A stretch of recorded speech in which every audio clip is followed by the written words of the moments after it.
আচ্ছা দেখি, এটা আমি রেকর্ড করে দেবো না, আপাতত যেরকম আছে এরকম ক্লাস করি, কিছু করার নেই।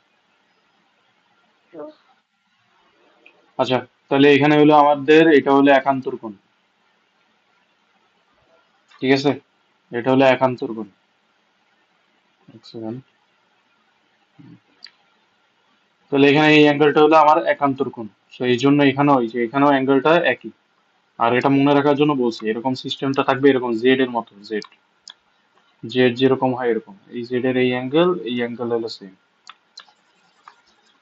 তো যাই হোক, তার মানে আমার ত্রিভুজ পাইলাম, ত্রিভুজ এবিসি এর অ্যাঙ্গেল বি এটা হলো কত, 30 ডিগ্রি। আর আমাদের কি দেওয়া আছে, এই যে আগের দিন এগুলো লিখে দিছিলাম অনেকখানি, যে আমাদের খুঁটির দৈর্ঘ্য দেওয়া আছে, মানে খুঁটির দৈর্ঘ্য চাইছে, সরি খুঁটির দৈর্ঘ্য চাইছে এবি, হ্যাঁ।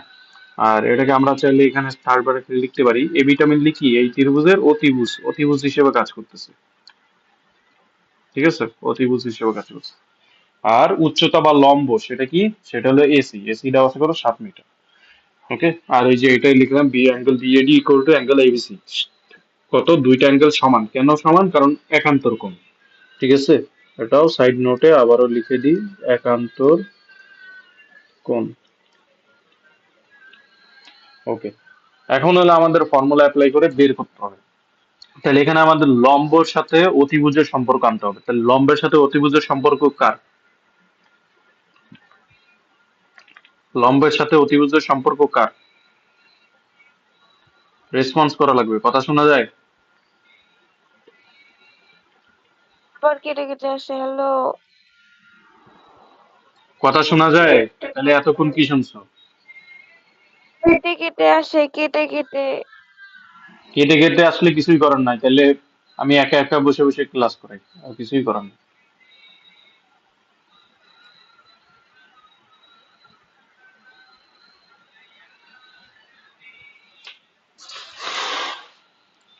এখানে ত্রিভুজ এবিসি এর ক্ষেত্রে, ত্রিভুজ এবিসি এর ক্ষেত্রে সাইন নিতে হবে, সাইন অ্যাঙ্গেল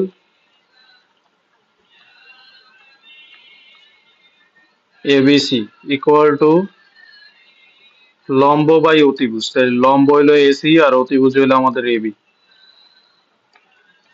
বা সাইন কত, এবিসি এটা কত, 30 ডিগ্রি, তাহলে এসি ডিভাইডেড বাই এবি,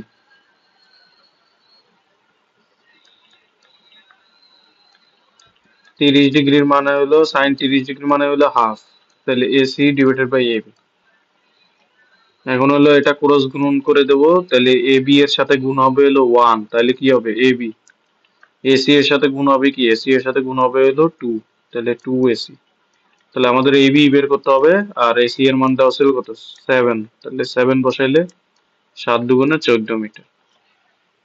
তার মানে আমাদের যে খুঁটিটা যেটা দিয়ে ঠেস দিয়ে রাখা হয়েছে ওইটা হলো 14 মিটার লম্বা, ঠিক আছে, ওইটা হলো 14 মিটার লম্বা। এটা আমি রেকর্ড করতেছি, কেটে এরপরে কেটে এখন আসে, কিছুই আবার করার নেই। কেটে কেটে আসে। কেটে কেটে আসলে পরে রেকর্ড দেখে নিস, এখন কিছু করা যাবে না, এটা আমার সমস্যা না, এখন কি করবো আমি।